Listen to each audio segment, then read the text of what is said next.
দেশ বলেন বিদেশ বলেন স্বদেশ বলেন, হক কথা বললে মামা বাড়ির ভাত খাওয়া লাগি। তোমাকে জাগতে হবে। ইন্ডিয়ান চ্যানেলের জ্বালাই অশান্তি আজ ঘরে ঘরে, ইসলামী চ্যানেল গুলো বাছাই করে বন্ধ করে। সিরিয়ালের চ্যানেলের জ্বালাই অশান্তি আজ ঘরে ঘরে, ইসলামী চ্যানেল গুলো বাছাই করে বন্ধ করে। সিরিয়াল দেখে দেখে হচ্ছে কত বিপদগামী, সিরিয়াল দেখে দেখে হচ্ছে কত বিপদগামী। পরকীয়া প্রেমের টানে কত নারী ছাড়ছে স্বামী। ঠিক না বে ঠিক? ছাড়ছে না ছাড়ছে না? তোমাকে জাগতে হবে, তোমাকে থাকতে হবে, এ সমাজ ভাঙতে হবে, নতুন সমাজ আনতে হবে। যত সব ভণ্ড পীরে দিচ্ছে ধোঁকা অবিরত, আল্লাহ রাসূল ভুলে তাদের কাছে হচ্ছে নত। যত সব ভণ্ড পীরে দিচ্ছে ধোঁকা অবিরত, আল্লাহ রাসূল ভুলে তাদের কাছে হচ্ছে নত। কেউ বা মাজার খুলে শামিয়ানা তুলে ব্যবসা করে, কেউ বা মাজার খুলে শামিয়ানা তুলে ব্যবসা করে। গরিব দুঃখী পায় না খাবার, টাকার বস্তা বাবার ঘরে থাকে না থাকে না? বাবার ঘরে মাজারকে কেন্দ্র করে খান জাহান রাহমাতুল্লাহ আলাইহির মাজারে গেলাম। যাওয়ার পরে দেখলাম সেখানে মুরগি নিয়ে যায়, ছাগল নিয়ে যায়, গরু নিয়ে যায়, ভেড়া নিয়ে যায়, এটা 717 নিয়ে যায়। সেইগুলো নেয়ার পরে ওইগুলো ওই মাজার কমিটিতে রয়েছে। দাড়ি নেই, মোছ নেই, গোপ নেই, নামাজ নেই, রোজা নেই, গাঞ্জা টানে রে আর সিগারেট মারে। ওদের বললাম এই টাকাগুলো কি বাবা খান জাহান আলী খায় নাকি? মুরগি নিয়ে আসলো, কোথায় যায়? ছাগলগুলো কোথায় যায়?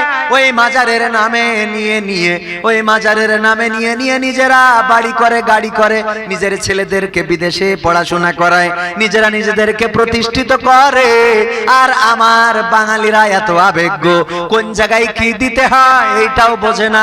মাজারের কাছে যেয়ে যখন কোনো কিছু দিয়ে ওই মাজারের কাছে চায়, ওইটা শিরক হয়ে যায়। মাজার জিয়ারত করা যাবে, মাজারে যেতে পারবেন, সেখানে যে আপনি জিয়ারতের উদ্দেশ্যে যাবেন, সেখানে যে আপনি যদি আল্লাহ রাসূলের কোনো কিছু পান সেগুলো নিবেন। কিন্তু মাজার যে ব্যক্তি কবরে রয়েছে তার কাছে কিছু চাওয়া যাবে, তার কাছে চাওয়া যাবে না। তার ওসিলা করে, অনেকেই বলে আমরা তার ওসিলা করে চাই। হ্যাঁ হতে পারে, আপনি বলতে পারেন আল্লাহ রাব্বুল আলামিন আপনার কাছে এই বান্দাটা তো অনেক প্রিয় ছিল, আপনি চাইলে এই বান্দার ওসিলায় আমাকে ক্ষমা করতে পারেন, আমাকে এই করতে পারেন। কিন্তু এই বান্দা, ওই বান্দার কাছে অনেকেই যে সিজদায় অবনত হয়ে যায়, ওই জায়গায় সিজদা দেয়া যাবে? এটাকে আবার অনেকেই বলে তাজিমি সিজদা। এই তাজিমি সিজদা বলেন, যে সিজদা বলেন, সিজদা পাওয়ার একমাত্র হকদার কে? আল্লাহর নবী বললেন, ওগো আমার উম্মতেরা শুনে নাও, ওগো আমার সাহাবীরা শুনে নাও, ওগো আমার পৃথিবীবাসী জেনে নাও, যদি মানুষ হয়ে মানুষকে সিজদা করার কোন আইন আমি দিতাম, তাইলে বলতাম ওগো মহিলারা তোমরা তোমাদের স্বামীদেরকে সিজদা করো। মানুষ হয়ে মানুষকে সিজদা করার কোন অধিকার, কোন শরিয়া আল্লাহর রাসূল দিয়ে যান নাই। সুতরাং আমরা কোন মাজারে যে ওই মাজারের ব্যক্তিকে সিজদা করব না, বরং সেখানে যে যদি আমরা সিজদা করি, সিজদাটা করব কার? সিজদা করব কার? বা মাজার কেন্দ্র করে যদি কোন মসজিদ চলে, আপনি ওই মসজিদে দান করতে পারবেন। মাজারকে কেন্দ্র করে যদি কোন মাদ্রাসা চলে, দান করতে পারবেন। মাজারকে কেন্দ্র করে যদি কোন জনসেবামূলক কাজকর্ম চলে, আপনি সেখানে দান করতে পারবেন। কিন্তু ওই মাজারে, আপনি মাজারে যদি শুধু দেখেন যে মাজার কমিটি টাকা নিয়ে ফুলে মোটা হয়, ওই মাজারে ওই ব্যক্তিকে দেওয়ার উদ্দেশ্যে কোনো টাকা দিতে পারবেন না। যাই হোক, ওসব কথার দিকে না যাই, আমি আমার ঠিক রাখি। যেহেতু টাইম খুব দ্রুত গতিতে ঘোড়ার বেগে আগাচ্ছে, এই আগাতে আগাতে একদিন আমরা কবর দেশের বাসিন্দা হয়ে যাব, ঠিক কিনা? কিন্তু সেই কবরের প্রস্তুতি কি আমরা নিতে পেরেছি? কাইফা তাকফুরুনা বিল্লাহি ওয়া কুনতুম আমওয়াতান ফাআহইয়াকুম সুম্মা ইউমীতুকুম সুম্মা ইউহয়ীকুম সুম্মা ইলাইহি তুরজাউন। আমার আল্লাহ বললেন, ওগো মানুষ, তোমাদেরকে কোন জিনিস তোমাদের রব থেকে ভুলিয়ে দিল, অথচ তোমরা ছিলে মৃত, তোমাদের কোনো জীবন ছিল না, তোমাদের কোনো আকার ছিল না, আকৃতি ছিল না। আমি তোমাদের জীবন দিলাম, আবার একদিন আমি তোমাদের মৃত্যু ঘটাবো, আবার একদিন আমি তোমাদের মৃত থেকে পুনরুজ্জীবিত করব। বেলা শেষে তোমাদেরকে আমার কাছে ফিরে আসাই লাগবে। ওগো আমার ভাইরা, যে আল্লাহর কাছে আমাদের ফিরে যেতে হবে, ঘুড়িটা আকাশে ওড়ে আর মাথা নাড়ায়, বলে নামবো না, নামবো না, নামবো না। আর ওই বাচ্চাটা কান্নাকাটি শুরু করে দেয় নাকি, যে আব্বু দেখো ঘুড়ি বলতেছে আর নামবো না। কান্না করে বাচ্চা, ঘুড়ির লাঠায় ধরে কান্দে, কান্না করে না।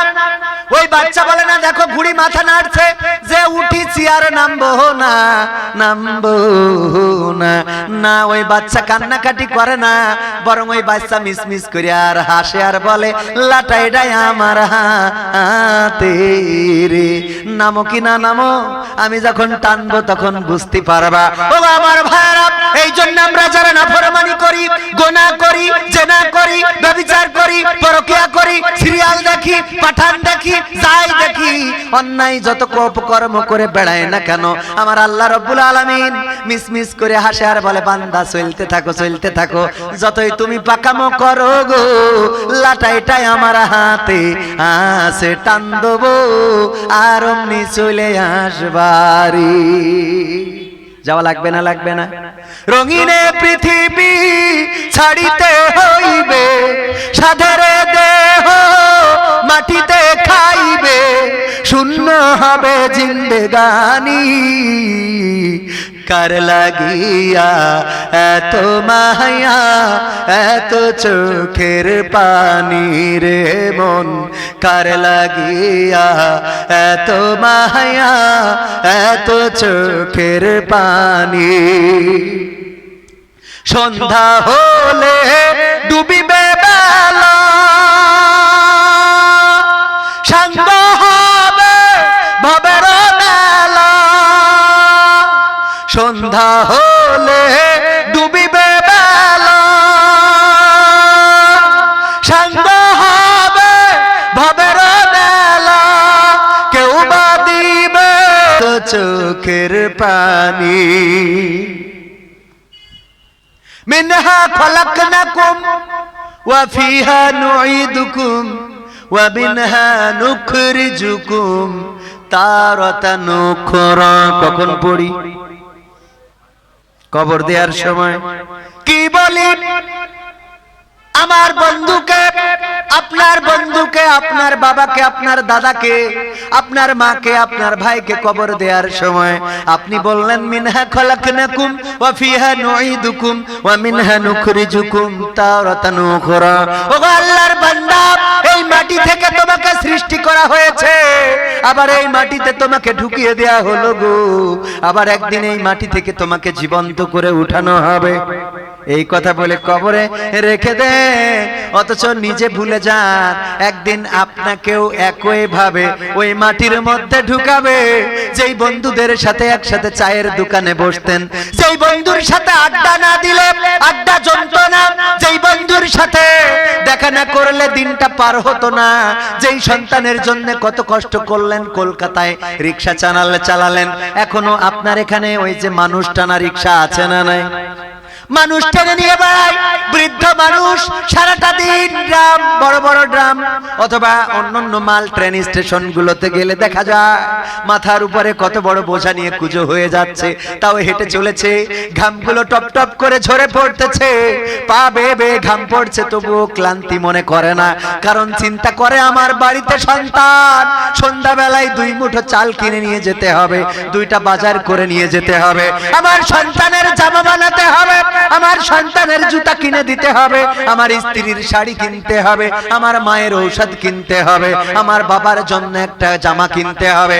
এমনি ভাবে এই চিন্তা করে সারাটা দিন কত কষ্ট করলেন, কত কত মাথার ঘাম পায়ে ফেললেন, আর মারা যাওয়ার পরে এই আপন জনেরা আপনার সাথে একটা রাতও থাকতে রাজি না।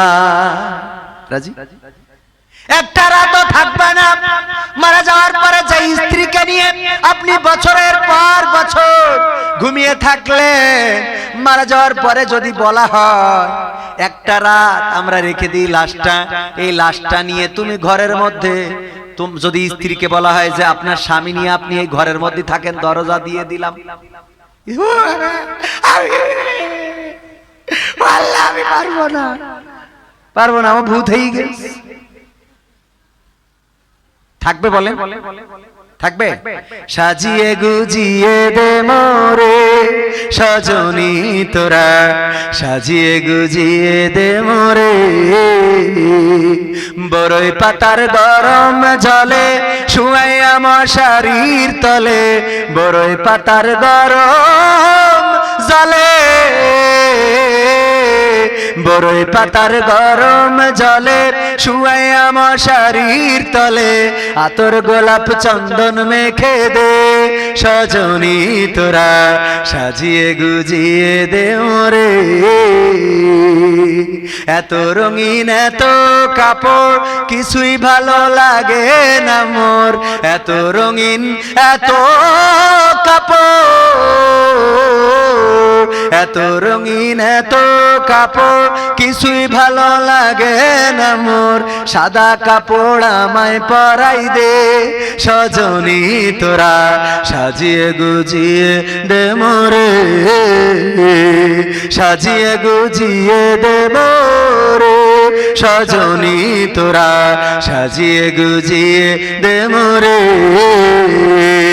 এত জমি এত বাড়ি আমি কি সহিতে পারি, এত জমি এত বাড়ি,